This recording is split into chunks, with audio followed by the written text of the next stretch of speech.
J'ai eu un plaisir mais absolu à travailler avec Jean-Pierre Améris. C'est vraiment une sorte d'alter ego. Je me sens très très proche de lui même dans sa personnalité.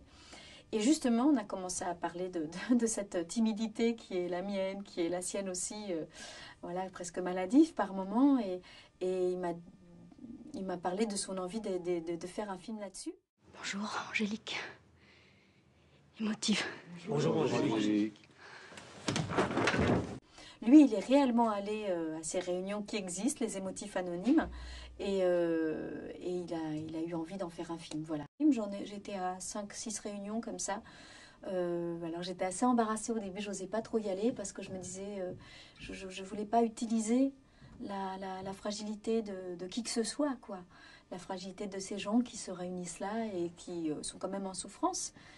Et utiliser ça me paraissait un peu pervers, donc manipulateur, donc j'étais très hésitante, puis finalement j'y suis quand même allée, et en fin de compte je me trouvais complètement à ma place, quoi. Donc, et moi j'ai pu aussi donner un peu de mes expériences, et du coup c'était un échange, j'étais pas juste en train de prendre des choses et de leur voler, quoi. Te laisse pas impressionner par le patron, hein. Au premier abord, il a l'air dur. Et au second? Toujours dur. Monsieur, c'est la première candidate pour la place. Vous aimez le chocolat? Oui, il faut quand même pour... Merci. Et c'est vrai que entre ses mains, il était quelqu'un de beaucoup plus dangereux. Et on était dans un thriller intime, un film d'Anne Fontaine. C'était vraiment complètement un autre genre de film et un autre propos. Ceci dit, on retrouve dans les deux films cette difficulté à se toucher qu'on a tous les deux dans nos personnages, à s'aimer en fait. Que ce soit dans le film d'Anne ou dans ce film-là, il y a quand même, voilà, ce sont des gens qui sont un petit peu, oui, un peu hors normes, un peu décalés, et leur décalage crée des empêchements. Et en ce qui concerne Benoît, c'est assez étonnant parce que, en fin de compte, il y a beaucoup de gens qui pensaient que ce soit dans le film d'Anne Fontaine ou dans le film de Jean-Pierre Améris, qu'il était à contre-emploi. Et en fait, pas du tout. Je pense que c'est dans ces registres-là, dans le film d'Anne et dans le film de Jean-Pierre, qu'il parle le plus de lui-même. Je n'ai pas de problème avec les femmes. Elles me terrorisent, c'est tout. Je vais vous donner un petit exercice. Vous allez devoir inviter quelqu'un à dîner. Vous faites quelque chose jeudi soir? Non, mais par contre, Je vous invite au restaurant. Moi?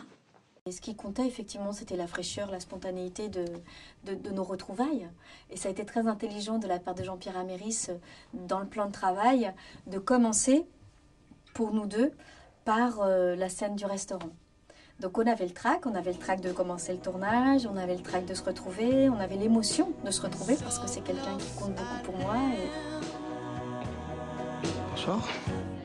Ah tiens, bonsoir. Et c'était un beau tournage, vraiment.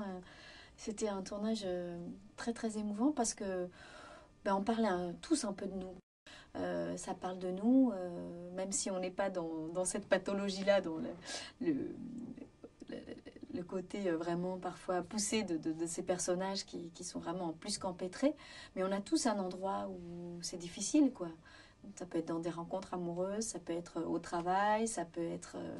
voilà, il y a toujours un endroit, aux examens, permis de conduire, il y a toujours un endroit où, et heureusement d'ailleurs, où on flanche et où on n'est plus ces gens pleins d'assurance. Et finalement, le film raconte ça, il raconte que c'est peut-être là que réside notre charme.